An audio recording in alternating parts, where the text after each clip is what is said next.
네, 안녕하세요. 이찬욱입니다. 제가 쓴 이 어른의 홀로서기라는 책을 나누고 있고요. 부제가 흔들리지 않는 삶을 위한 단단한 공부법이에요. 네, 그래서 뭔가 새로운 기회를 엿보시는 성인분들, 그리고 자신의 경험을, 노하우를 토대로 해서 새로운 도전, 그리고 새로운 시작을 하길 원하는 분들에게 좋은 참고가 될 만한 그러한 컨텐츠로 구성되어 있습니다. 자, 오늘은 독서와 글쓰기는 바늘과 실이다 라는 주제로 같이 한번 나눠보도록 하겠습니다. 지난 시간까지 독서에 대해서 좀 같이 나눠봤는데요. 책을 많이 읽다 보면은 자연스럽게 글을 쓰고자 하는 그러한 욕구들을 갖게 됩니다. 저도 이제 책을 읽다 보니까 뭔가 자꾸 써보고 싶었어요. 그러니까 뭐 일기 같은 그런 정도가 아니라 뭔가 잘 컨텐츠를 구성해서 다른 사람들과 나눌 만한 그런 대중적인 글을 쓰고 싶었던 것이죠. 그런데 이게 사실 보통 일이 아니에요. 제일 힘든 게 무엇이냐면 적절한 글감을 찾는 일이 힘들더라고요. 제가 읽었던 책 중에 매일 써봤니? 아마 제목이 그럴 건데 그런 책이 있었습니다. 그런데 이제 그분은 직장 생활을 하면서 매일 어떤 새로운 글감을 찾아서 글을 써서 블로그에 나누었어요. 근데 참 대단하다라는 생각을 했죠. 어떻게 정상적인 직장 생활을 하면서 그렇게 매일 고민하면서 글감을 찾고 그것을 주제로 해서 글을 써서 블로그에 나눌 수 있었을까? 그게 제가 해본 바로는 보통 시간이 걸리는 문제가 아니거든요. 아니, 그러니까 매일요, 매일. 자, 저는 그렇게 못하겠더라고요. 그래서 뭐 제가 할 수 있는 다양한 방법을 좀 찾아봤죠. 독서 기록도 한번 해봤고, 그리고 뭐 어떤 사회적인 이슈에 대한 그런 생각을 펼치는 글도 써보았지만 좀 한계가 있었어요. 그러니까 글의 수준도 한계 있었을 뿐더러 그렇게 글을 계속 써나가는 일이 만만치가 않더란 말이죠. 그래서 꾸준히 글을 쓸 수 있는 좋은 방법이 없을까 고민하다가 이제 한 가지 좋은 아이디어가 떠올랐는데요. 그게 뭐냐면 저는 오래전부터 성경 묵상을 좀 하고 있었는데 그 성경 묵상이라는 것은 무엇이냐면 성경 본문을 일부분을 잘 읽어서 이해하고 그런 방법으로 묵상을 하고 있었다는 거죠. 자, 그렇다면 이 쓴 글을 좀 다듬어 가지고 다른 사람과 나누면 어떨까?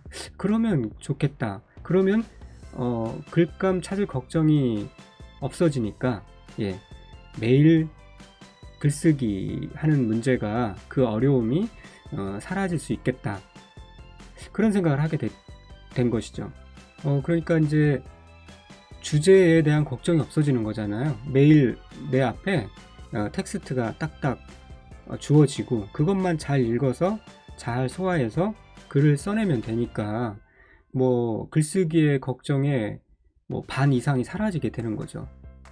자, 그렇게 생각이 되니까 당장 뭐 실행에 옮기지 않을 이유가 없었어요. 그래서 이제 그 전까지는 간단하게 이제 그 묵상용 책이 있거든요. 거기에다가 메모하는 정도, 그런 정도에 그쳤었는데 그거를 이제 저만의 어떤 포맷을 만들어서, 그러니까 오늘 읽은 부분에 성경 요절을 기록하고 그 묵상으로 깨달은 내용을 좀 쭉 전개하고 그 다음에 기도하고 오늘의 다짐 뭐 그런 형식으로 센텐스를 갖추어 가지고 블로그에 이제 글을 쓰고 그것을 나누기 시작했어요. 물론 이렇게 하니까 뭐 예전에는 한 20분 30분이면 끝마치던 묵상이 이제 이렇게 하니까 막 1시간 이상 1시간 반 정도 걸리게 된 거죠. 그래도 매일 했어요. 제가 좀 그나마 참 다행이다, 이 일에 있어서 다행이다 싶었던 것은 주일만 빼고는 특별한 일이 있을 때, 그런 때만 빼고 거의 매일 이 글을 썼었습니다. 그렇게 7년 가까이 계속했어요. 그러니까 2010년에 시작해서 2006년 말 정도에 끝났으니까 그때까지 제가 블로그에 올린 그 아티클의 수를 세보니까 1700개가 넘었습니다. 예, 그러니까 거의 매일 썼다는 거죠. 특별한 일이 있었을 때 빼고는. 그래서 이 습관을 통해서 그 1차적으로는 물론 성경이 이제 하나님에 대해서 얘기하는 거니까 그 하나님의 속성에 대해서 더 잘 이해할 수 있었죠. 그런데 나중에 깨달은 사실이지만 그 외에 아주 또 중요한 이득도 있었다는 사실을 알게 됐어요. 그것은 바로 글쓰기 훈련이 되었다는 거죠. 우리가 글을 쓴다는 것은 단지 그냥 뭐 글자를 쓴다는 것이 아니라 내가 생각한 바를 논리적으로 전개해 나가는 것이 속성이잖아요. 그래서 글쓰기의 기본은 많이 생각하고 많이 써보는 거예요. 그런데 이 성경 묵상 글쓰기를 통해서 이 자연스럽게 요거를 연습하게 된 것이죠. 실제로 뭐 어디서 이제 문장을 쓰는 것을 따로 배우거나 그런 적이 없죠. 학교에서 공교육을 통해서 배운 것 외에는 없는데 이제 이런 글쓰기 실전 훈련을 통해서 좀 개선이 되었다라고 보고요. 그리고 또 글쓰기에 대한 자신감도 얻게 된 거죠. 자, 그래서 이렇게 6년여 동안 거의 7년 가까이 이런 습관을 계속 했었는데요. 어떤 사람들은 제가 이렇게 말하면은 야, 어떻게 그렇게 매일 글을 쓸 수 있었지? 그러니까 한번 쓸 때 A4 용지 한 장에 한 장 반 정도니까 뭐 그렇게 짧은 문장도 아니잖아요. 그래서 참 성실하다 그렇게 칭찬을 하기도 하는데요.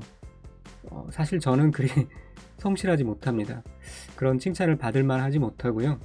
지금도 늘 끈기가 부족해서 제 스스로 제 모습에 실망하고 하거든요. 뭐 사실 그렇기 때문에 더 이 결심을 계속하고자 했는지도 모르죠. 나도 이렇게 끈기를 발휘할 수 있는 사람이다 라는 것을 내 스스로에게 증명하고 싶은 마음도 있었습니다. 그런데요, 이게 여러분 다 아시겠지만 뭐 그렇게 각오한다고 각오만으로 가능한 일은 아닙니다. 어떤 이런 결심을 했으면은 그 결심을 계속할 수 있도록 물리적인 장치, 어떤 환경적인 조건도 같이 마련해야 될 필요가 있는 거죠. 이때 제가 고안한 방법은 어떤 거냐면 인터넷 블로그에 네이버 블로그에 이 쓴 글을 공유하는 거였어요. 자, 이게 무슨 환경적인 조건을 만든 것이냐라고 의문이 갈지 모르겠지만 인터넷에 블로그에 내 글을 올린다는 것은 일종의 퍼블리싱입니다. 불특정 다수가 내 글을 본다는 취지에서 볼 때 출판이죠. 네. 꼭 책을 내는 것만이 출판이 아니고요.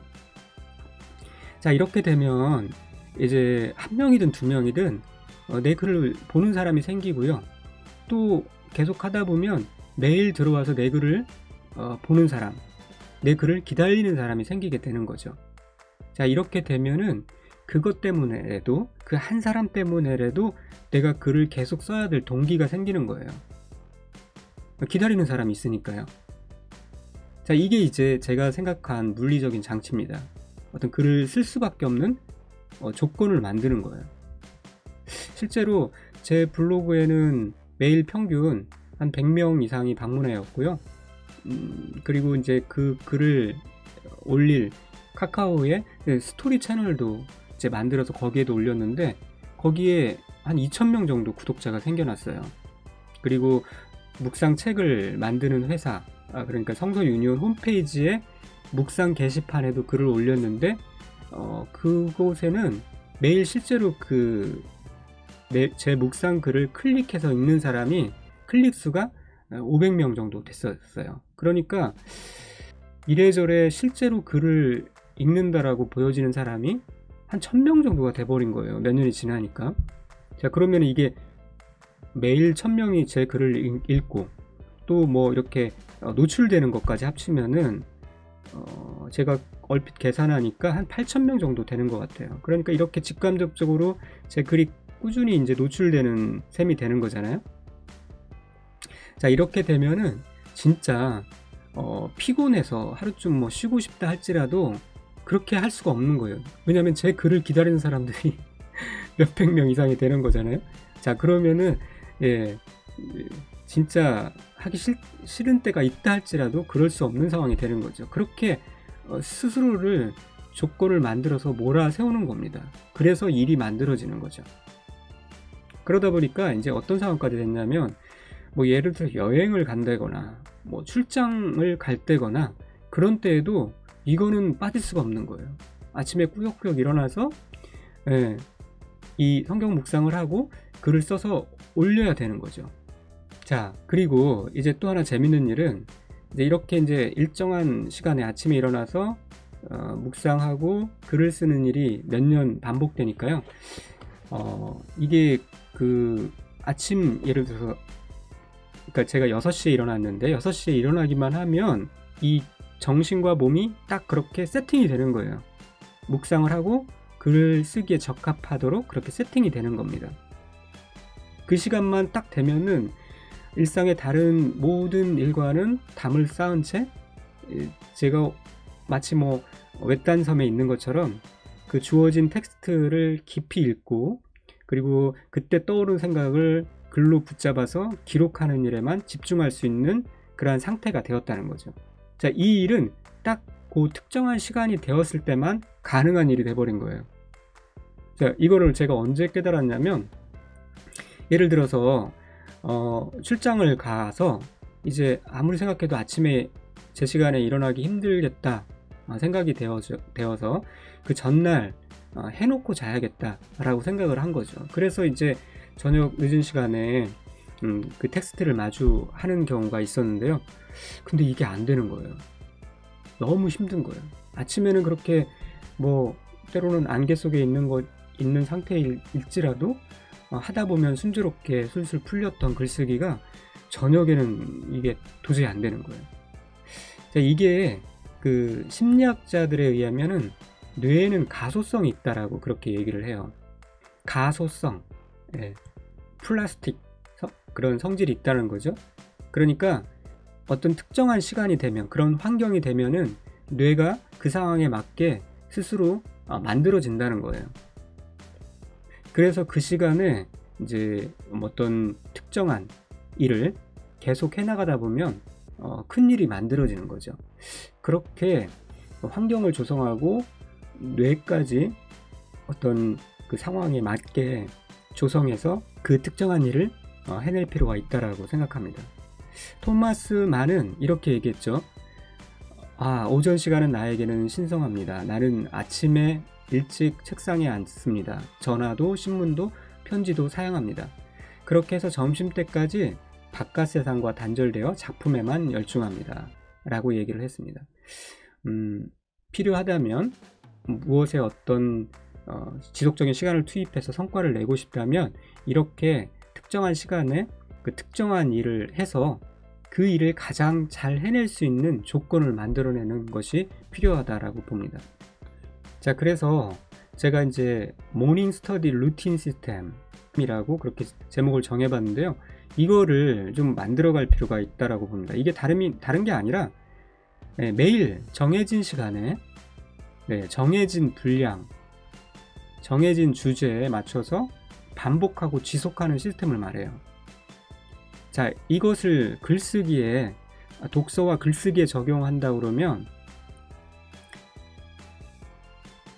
이것이 계속 진행될 때 이제 어느 순간에 어떤 임계점에 다다른 순간에 나만의 어떤 메시지, 아이템, 그리고 뭐 필요하다면 책, 논문, 또 강의를 하시는 분이라면 더 좋은 강의로 드러날 수 있겠죠.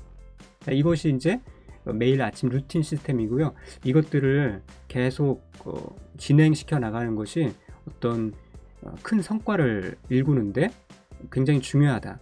그리고 또 그런 큰 성과를 이루신 분들의 공통적인 특징이기도 하다라는 말씀을 드리면서 오늘 강의 마치도록 하겠습니다. 네, 다음 시간에는 이 부분 곰곰이 읽고 헐헐 쓰며 거듭 성장하는 인생이라는 그러한 소 챕터를 같이 또 나누도록 하겠습니다. 오늘 함께 해주셔서 감사합니다. 좋은 하루 되십시오.